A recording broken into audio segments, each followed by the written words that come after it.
ውድ የደብሊው ቤተሰቦች እንዴት አላችሁ? ዛሬም እንደተለመደው ከባለፈው የቀጠለ እንዲሁም ታሪክን ያማከለ አንድ አጠር ያለ ቪዲዮ ጋር አብረን እንቆያለን። ቪዲዮውን ላይክ በማድረግ ጀምሩ። ወደ ቪዲዮ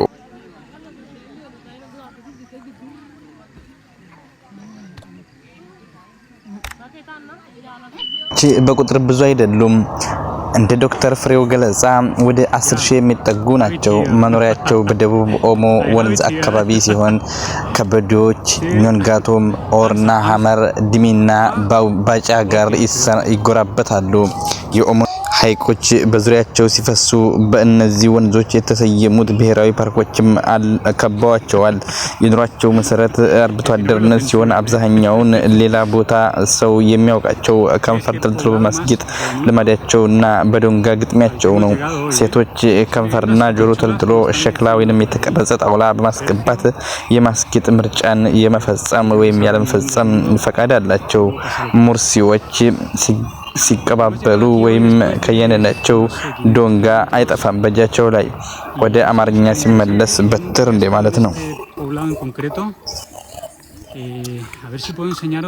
የባህላዊ ልማዱ ስንመልሰው ደግሞ በወጣት ወንዶች መካከል በአመት አንድ ጊዜ የሚደረግ ግጥሚያ ነው። በእርግጥ ብዙ አልተባለለትም እንጂ የሙርሲ ልጃገረዶች ጥንካሬ የሚፈተሽበት የግጥሚያ ልማድም አላቸው።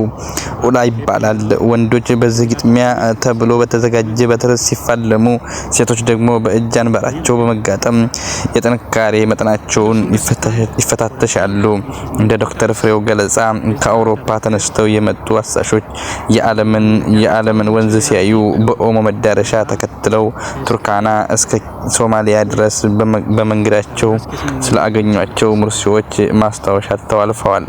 በዚህ ሰነድ መሰረት ከማጁ አካባቢ መምጣታቸውም ሰፍሩ አሁን ወዳሉበት አካባቢም እንዴት መጥተው እንደሰፈሩ የሚናገረው ታሪክም ከመጽሐፍ ቅዱስ የሙሴ ታሪክ ጋር ይመሳሰላል።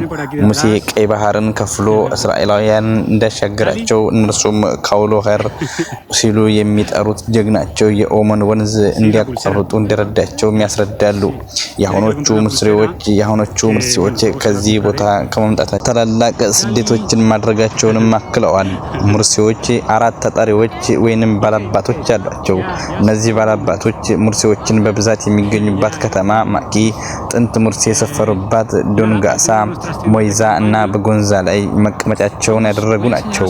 በአራቱም አቅጣጫ ባላባት ቢኖርም ዋናው ባላባት ግን ብዙ ሙርሲዎች የሚኖሩበት ማኪ ላይ ነው።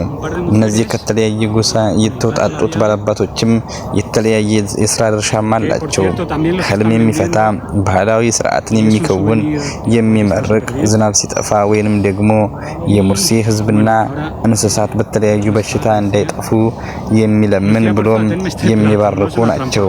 በእያንዳንዱ ሙርሲ ህይወት ውስጥ እጅግ ጠቃሚ የሆነው ክፍል ጋብቻ ነው። ይህ ግን ሊፈጸም የሚችለው ለምትታጨዋ ልጃገረድ የአግቢው ቤተሰብ 37 የቀንድ ከብቶችን መስጠት ሲችል ብቻ ነው። ሙርሲዎች በጣም የሚያስደንቀው አመጋገባቸው ነው። ቀለል ያለና በሁሉም ሙርሲዎች ዘንድ ተወዳጅ ምግባቸው ገንፎ ነው። ከማሽላና ከበቆሎ ዱቄት የሚሰራው ገንፎ ከወተት ወይንም ከላም ደም ጋር ይቀላቀላል። የላሟ ደም በቁሟ ያለች ወይም ደግሞ ሳትሞት ሳትባረክ ማለት ነው ላሟ ደሟ አንገቷ ላይ እንድትበጣ ይደረጋል።